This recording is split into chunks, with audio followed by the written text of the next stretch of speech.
बिब' लोमजानायखौ नायनो होनना थांनायनिफ्रायनो दिनैसिम गैया।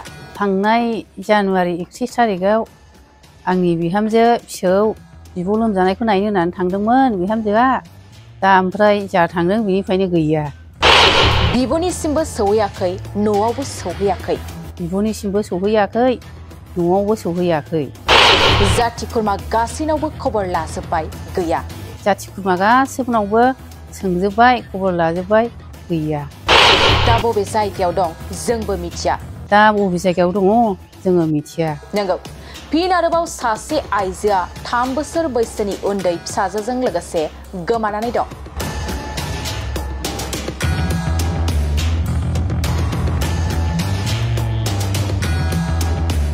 गसाइगाव महकुमानि सिङाव थानाय सेलं जारागुरि गामिनि अखिल इसवारिनि फिसाज्ला आलमादाद इसवारिनि अनजालि बिसि रिना मुसाहारि आरो 3 बोसोर बैसोनि उन्दै फिसाजोआ गोमानानै दं।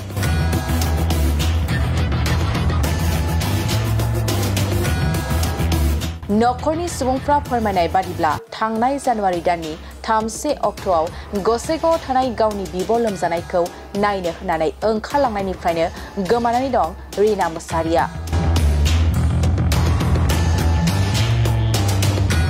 मख'नो गोनांदि गावनि उन्दै फिसाजोखौ लानानै 3 जानुवारि एबा शुक्रबार खालि ओंखारलांनायनिफ्रायनो न'आव फैफिनाखै रिना मुसाहारिया आरो बिब'नि न'आवबो सौहैयाखै। नाथाय नखरनि सुबुंफोरनाव सुलाद लाजोबनायनि उनावबो जेबो उदिस मोनैयाव बिहामजो आरो फिसौ गोमानायनि जाहोनाव हालाय हाफाय जानानै श्रीरामपुर थानायाव गोमानायनि एजाहार गथायो नखरनि सोद्रोमाफ्रा। राहा गोथे जानानै दिनै खौरां बिजोंनि गेजेरजों रायजो राजाफोरनि हेफाजाब हामलायदों नखरा। उन्दै गथ' आरो बिहामजोनि गोमानायाव नखराव दुखुनि आबहावा सोमजिदों।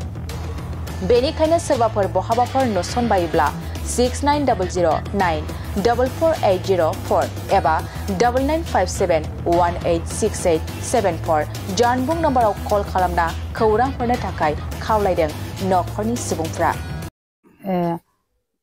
थांनाय जानुवारि 31 थारिखआव आंनि बिहामजो फिसौ बिब' लोमजानायखौ नायनो होननानै थांदोंमोन बिहामजोआ।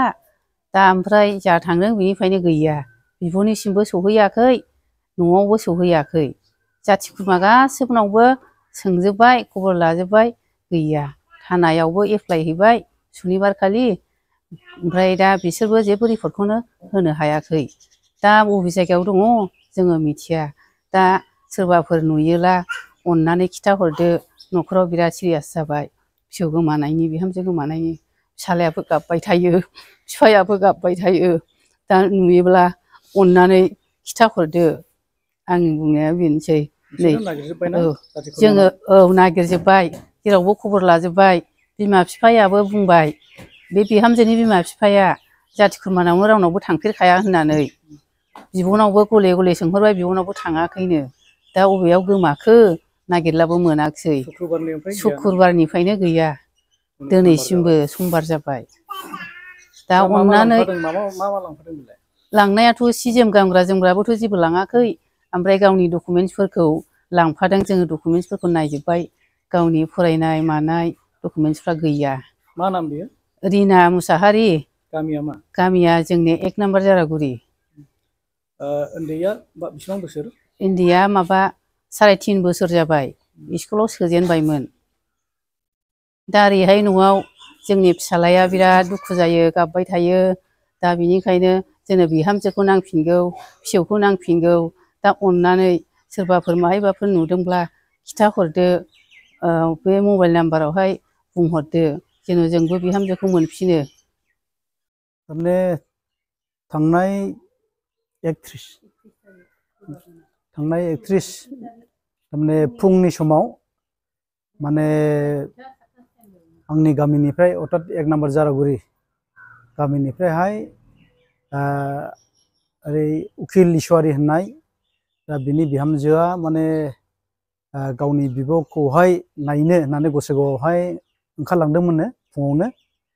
दा जोङो उनावहाय माने बेलासिथिगि अर्थात न'खरनिफ्राय खबर मोनदों जे माने बे जाय हिन्जावसा अर्थात आदा उखिलनि जे बिहामजो, दा बिनि बिहामजोआ थारमाने थांनायनिफ्राय खुनु न'खरावबो खबर हरफिनाखै ओमफ्राय बिमा बिफायाबो फन बुहरदोंमोननो गावनि बिमा बिफायाबो थारमाने फन बुहरदोंमोननो नाथाय बिसोरबो फन बुनानै खुनु जगाजग मोनाखैखाय दा गावसोर न'खर मोननैजोंहाय जगाजग खालायफिनलायदोंमोन दा जगाजग जेबो मोनैखाय जोङो थांनाय माने 1 थारिख सुनिबार 1 थारिख जाबाय ना 1 थारिखआवहाय जों थांनानै मोनसे थानावहाय एफआइआर हैनाय जादों दा थानानिफ्राय दिनैसिम जेबो जोंनिसिम रिपर्ट हरनो हाथ'वाखै मा जानानै दं मानसिया बा बबाव दङ बेनि खुनु थं अर्थात बेनि खुनु माने दाबोनो जोंनिसिम बिथं भाबै खुनु रिपर्ट हरनो हायाखै दा जोङो आङो सासे बे गामिनि गावबुरा हिसाबै आङो खावलायनो लुबैदों जुदि बिहामजोफ्रा आंबो बिहामजोआनो जाहैखायो नालाय सोमोन्दोआव